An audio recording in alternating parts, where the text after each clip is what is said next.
This is another iRaw podcast. We podcast to make the world a better place for animals. It's both kind and rational to like knowing animals. You can't deny it's fashionable to like knowing animals. Hello everyone and welcome to Knowing Animals. Knowing Animals, the podcast in which we speak to animal studies scholars about a piece of their work. I'm Josh Milburn and I do like knowing animals. This episode is brought to you by the newly renamed Animal Politics series at Sydney University Press. This is a great collection of books about animal studies and it covers a whole disciplinary range of animal studies. You may have seen the most recent book in the series is The Climate Crisis and Other Animals from Richard Twine. Another recent title is Decolonising Animals, which was edited by Rick DeVos and released earlier this year. I do encourage you to have a look at the Animal Politics website on the Sydney University Press website. Also, a quick shout out to Elizabeth Usher, who provided the updated theme tune for Knowing Animals. To learn more about Elizabeth, visit veganthused.com. Today I'm very pleased to introduce you to a returning guest, Kim Stallwood. Kim is an independent academic and activist who has authored a wide range of scholarly and popular pieces on human-animal relationship and who has been involved in animal advocacy, including leadership and consultancy positions with several well-known animal advocacy organisations for many years. Today we're going to talk about a series of 4 reflections that Kim shared on the website of the British Library, which has recently acquired the Kim Stallwood Archive. The 4 articles concern, respectively, animals and the climate emergency, animals and feminism, animals and the law, and animals and social justice. Welcome to the podcast, Kim. Josh, thank you very much for having me. Let's start at the start. What is the Kim Stallwood Archive? The Kim Stallwood Archive is the name given to the collection of materials that the British Library took from me in 2020.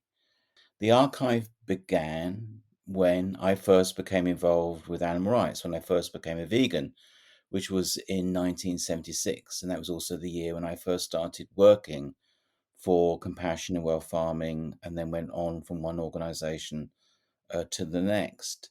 And I quickly had developed the habit of collecting publications from materials from organizations, and it's not generally my nature to be a hoarder of things, but for some reason I didn't throw away all this animal rights stuff, and I was actually using it in my campaigns and activities at that time and continued to use it.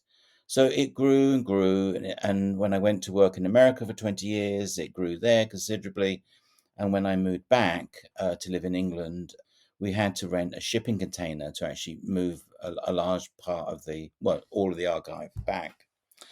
So as I reached a point where I thought, all right, you're getting older, you've got to find somewhere for this stuff to go. And I approached the British Library about my entire collection to see if they'd be interested in it. And this led to a conversation where they eventually said to me that they were interested in it, but they were only interested in what they called research materials. They weren't interested in the books because they already had them. They weren't interested in the publications. They already had them. But what they were interested in were more than 800 files that I had created over the years. So these were files to do with 600 plus organizations, more than 150 people, and then more than 100 subjects. And I had used these files as part of my work over the decades, but no longer were referring to them or using them. And the files included things like correspondence, manuscripts, meeting notes, and press cuttings and publications. So these were research files, and they took those files plus some old appointment diaries, more than some 15 odd appointment diaries and more than 10 address books. And they took 2 old laptops as well, because what I discovered from working with the British Library is that there's something that they call born digital materials. And I was so used to sort of physical paper materials, files and things, but of course we work on computers and we create these documents on computers.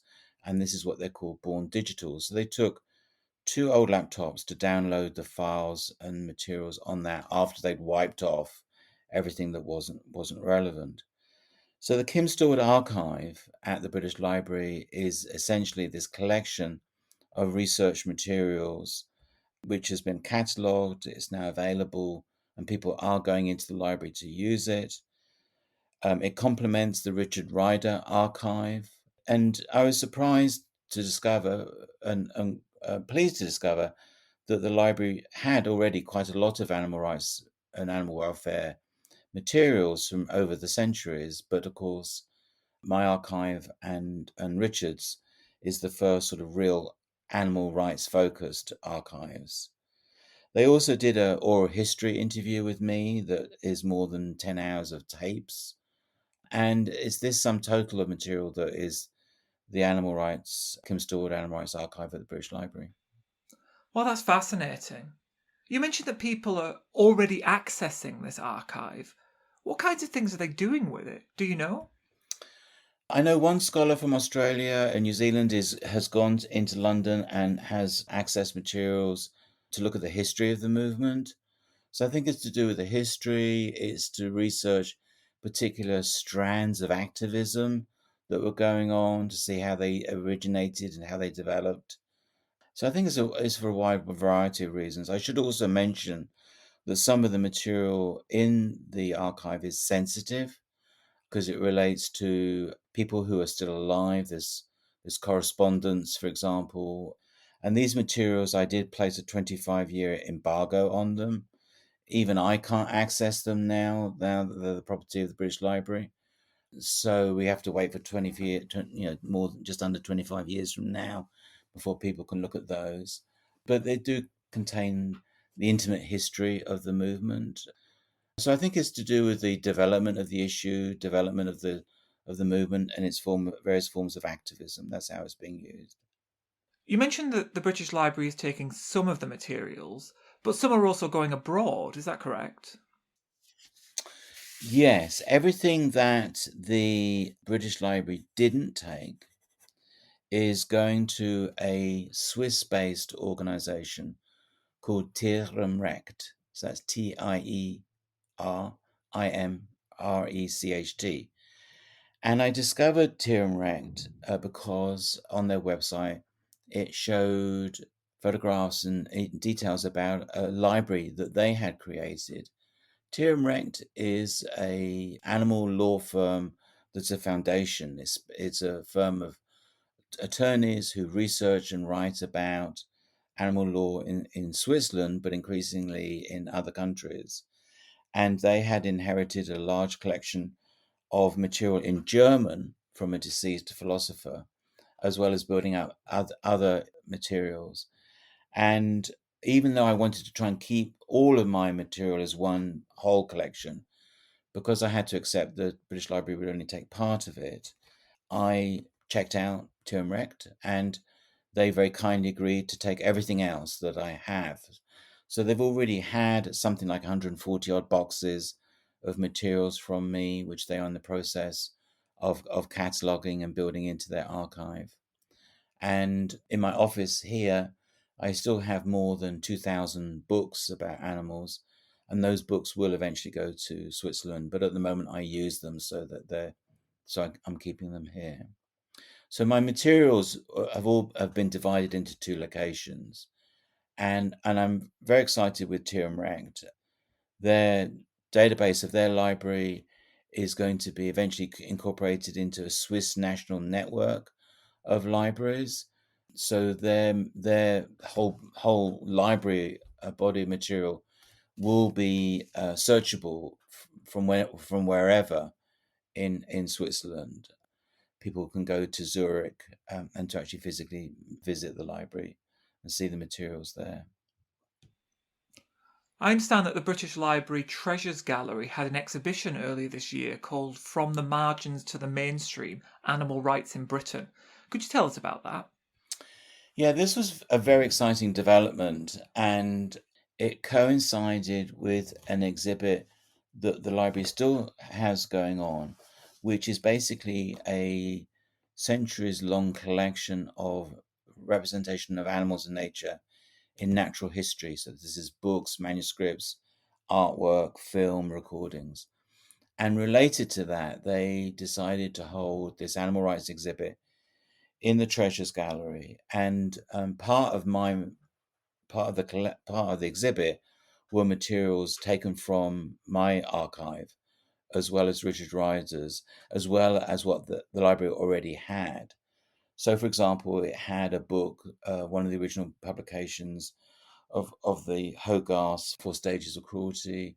It had some correspondence, some original leaflets, some posters, correspondence with Richard Martin, MP, who led the fight for the first animal welfare legislation just over 200 years ago. And it was in 4 glass cabinets in the Treasures Gallery, which is the main permanent gallery in the library, which holds a sort of rotating collection of its star items. So it was kind of weird for me to go into the gallery, and over there in the corner were lyrics from Paul McCartney and copies of the Bible and all the rest of it. But over in this corner was this animal rights exhibit, which included stuff from our archive. That's fantastic. There must be a sense that back in the 70s, it would be almost unimaginable that we'd have an animal rights exhibit somewhere like the British Library. This really must speak to the increasing legitimacy of animal rights within the UK, or British academic spaces at least. Well, I think that's right. I realized that my initial meeting with the British Library, I had a couple of things I had to achieve. One was to convince them that animal rights was a legitimate issue which the British Library should be interested in and proactively collect in. Second, that I had a large collection of material that they needed to come and have a look to see if they would be interested in it. And then thirdly, that I was someone who they could work with, who knew the history and knew the value of the items I had to help them see through this process. So yes, it is recognition of animal rights becoming more and more accepted, more and more mainstream, to have an exhibit about animal rights in the British Library. And yes, in the 1970s, it would have been completely unimaginable that sort of nearly 50 years' time that I'd be standing there and looking at materials on exhibit from my own personal collection. And if I could just deviate into a bit of a grumble right now, Josh, as you could well expect, this is who I am. I do feel that the contemporary movement doesn't really appreciate the significance of the fact that the British Library did take both collections from Richard Ryder and myself, and that there's a significance to understanding where we come from in order to see where we want to go.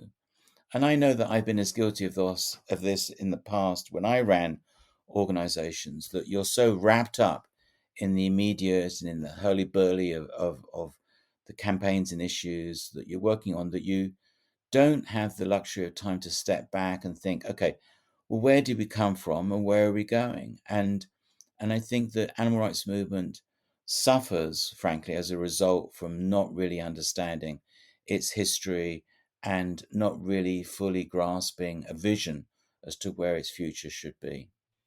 Where do you think we can start? If there are activists listening now who think, yes, I need to know a bit more about the history of this movement, what's a good starting point for them?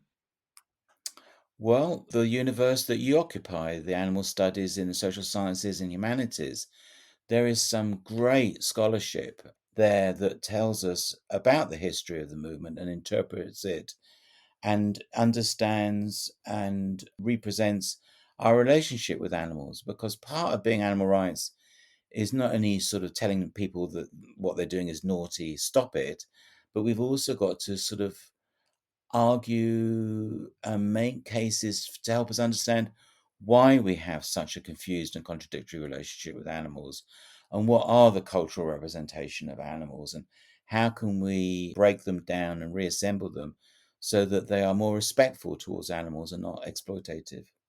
Let me ask about the blog posts.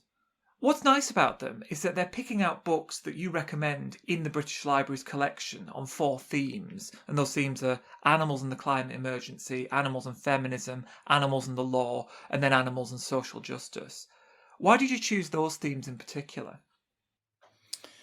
The social sciences blog at the British Library website was an opportunity for me to write about animal rights issues, and I had to figure out a way in which to use these 4 guest posts as a way that I thought that would be fitting for such a blog as a social sciences blog at the British Library. And I thought, well, library, let's talk about 4 aspects to do with our relationship with animals and frame each one around books to talk about which books people should read and use the opportunity to discuss these books as vehicles to actually talk about the subject of each one. And that's really what I attempted to do. Your first post was about animals and the climate emergency, and you recommend a number of Philip Limbury's books. And he's someone you know, of course, from your time in Compassion in World Farming. But I know that Limbury is someone who champions regenerative animal agriculture. Do you think there's a tension between the future that he points towards and the ones that you champion? Is there a tension between what he advocates and what I advocate for the future? I think that we have a difference of opinion and a difference of emphasis. I'm clearly unashamedly vegan, and I'm going to say that anything that we should consider for the future has to be ethically grounded in being vegan. But I well appreciate that Philip sits in a different place. His organization, Compassion in World Farming, which I used to work for and do respect, sits in a different place from where I sit. And they're going to have a slightly different take on the subject. I wouldn't necessarily call it a tension. We disagree. We have a different emphasis, and I'm happy to support Compassion with most of what it does, but there's going to be some aspects to its work that I'm a little uncomfortable with. But I think also we need to remember that when the organization was founded in the 1960s and 70s, the 2 founders were a husband and wife who were dairy farmers, and they were very much in tune with animals and with nature. And they were advised by the Ministry of Agriculture to get out of dairy farming and to get into intensive chicken raising. And they rejected that because they weren't willing to do it, because they thought it was cruel.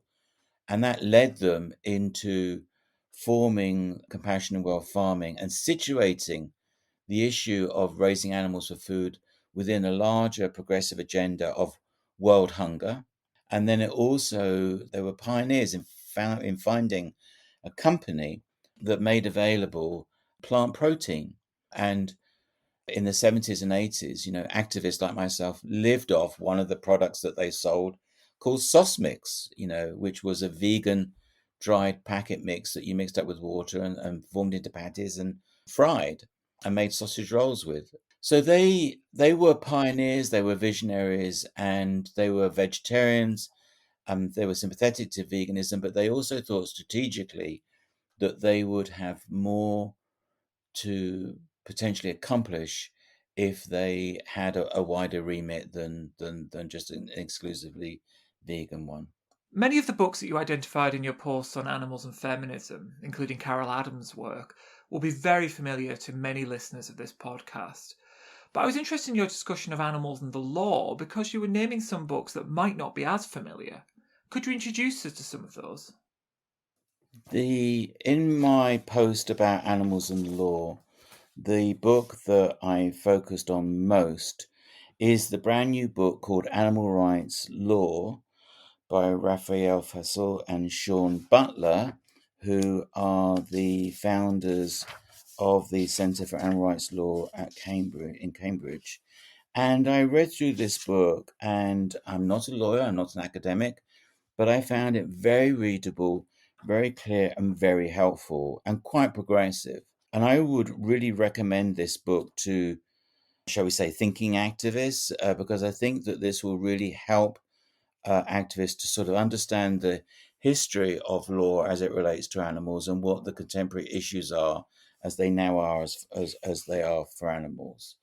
And this is a great primer, and I highly recommend it. Your final post was about animals and social justice, and you used that as a chance to talk about fiction. So could you introduce us to the books that you mention, but also tell us why you chose to write about fiction in this post? I found as I was mapping out each of these 4 articles that I was only focusing on non-fiction works, which is really probably not very surprising that that would be the case. I'm a great believer in fiction, in having a job in social justice, and I read a lot of fiction, and I read a lot of animal rights fiction. Plus, also, as we'll talk about a little while, I'm writing a biography of an elephant, which is a style of writing that is using the techniques of fiction to tell her story, even though it's a non-fiction book. And a couple of the novels that I mentioned in that article were Black Beauty by Anna Sewell, that was published in 1877, which was actively used by the humane societies in Britain and America as a propaganda tool to educate young people to be kind and compassionate toward animals. And then there was a book that I read recently, which was published in 1956 by Romain Gary, called The Roots of Heaven, which is an extraordinary book, a rather bonkers, bizarre kind of book in many ways, but it has some incredibly insightful and revealing things to say about our relationship with animals, and particularly with elephants, because it's set in Africa and it's to do with the slaughter of elephants. And then there's also quite an obvious example of a book, of a novel that I included, which is Coetzee's Elizabeth Costello. And there's a couple of others that I mentioned that I want to come back to later.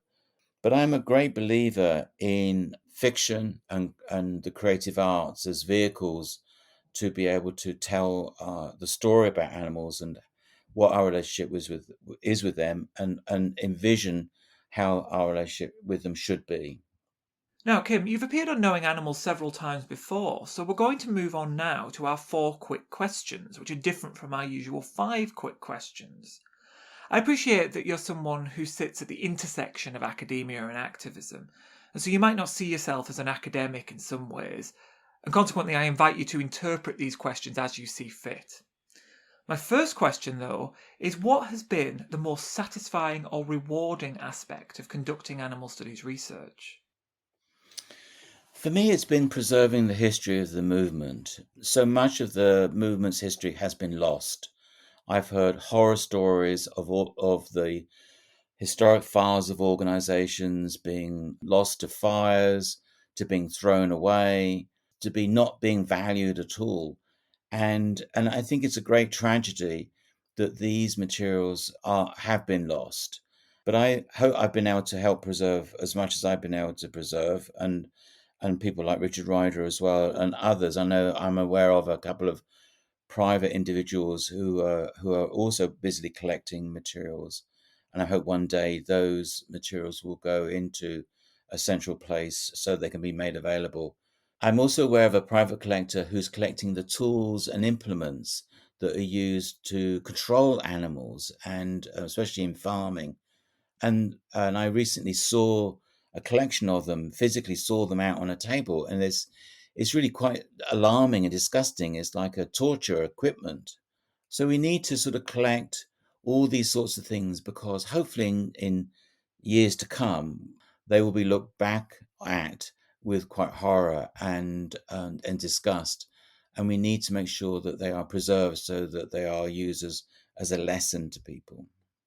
Can you think of an animal studies scholar who you'd like to make listeners aware of? Someone you think they should be reading but perhaps aren't?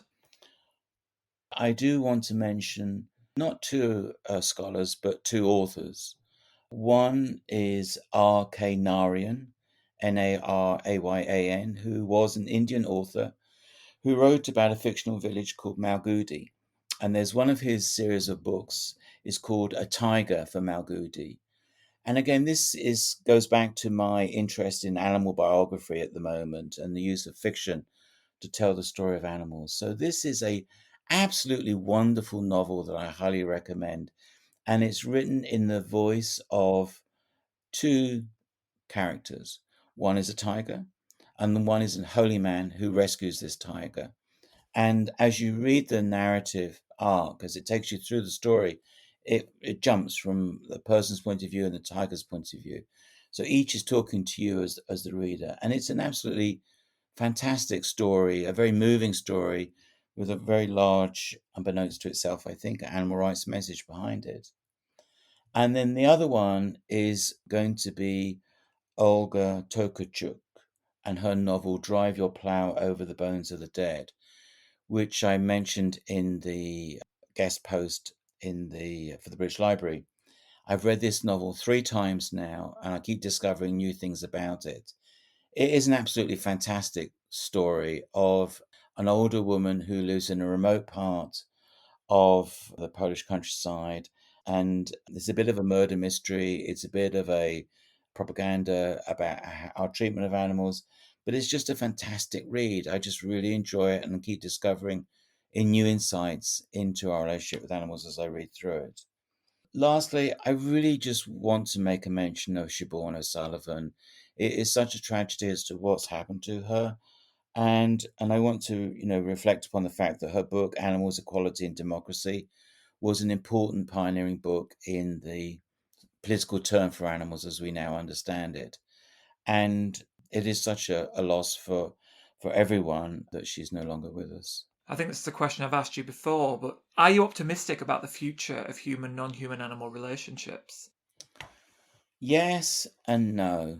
I'm optimistic in the sense that I'm very excited by what I read and learn and talk about with animal studies scholars and with people involved with animal law. And to me, that is more than the animal rights movement per se. That is where I'm excited by what is being developed. It's new ideas, challenging ways to think about our relationship with animals, new insights, just new things to discover, new links being made. I just think the animal scholarship is fantastic. So that makes me very optimistic. But generally speaking, more broadly about where the planet is, where our societies are, I am not optimistic. I'm pessimistic about the future and think that there's got to be a lot more disruption and discontent before things are ever really going to get any better. What are you working on next? Well, in addition to my primary focus of preserving the history of the movement, my next major project that I'm involved with is writing the biography of Topsy the elephant. And Topsy was a female Asian elephant who was electrocuted to death in 1903 on Coney Island. And I first saw the film of that electrocution some decades ago, and it's always sat with me. It's always been very disturbing. And some 10 plus years ago, I made the decision that I wanted to do something to memorialize her. And it was talking with the author Elizabeth Hess, who'd written a biography of a chimpanzee who'd been taught American Sign Language, that I learnt about the idea of animal biography, which I find fascinating. And I realized then that what I could do is write the biography of Topsy. And I've subsequently discovered that we know more about Topsy that happened to her in the last day of her life than we do about everything else that preceded in her life. And that's just an awful thing to say about any animal. So I'm piecing together her life history as much as I can and using the style of narrative nonfiction to tell her life story. And how can people find out more about your work? I have a website, which is kimstallwood.com, and I'm on social media, known as the Grumpy Vegan on Twitter. I'm also on Instagram, not as the Grumpy Vegan, but as Kim Stallwood, and I'm on Facebook. And that's the best way to stay in touch with me. Well, thanks so much, Kim, for joining us for this podcast. Thank you, Josh. It's been a great honour. And thank you, listeners, for joining us for Knowing Animals, the podcast where we talk to animal studies scholars about their work. You can follow us on Twitter or X at knowing_animals, and we're on Facebook at Knowing Animals. You can follow me on Twitter or X at Josh L. Milburn. I'm on Instagram at @veganphilosopher, and I'm on Blue Sky as well, so if you're there, let's connect. I'm Josh Milburn, and I do like knowing animals. For more great iRaw podcasts, visit irawpod.com. That's IROARPOD.com.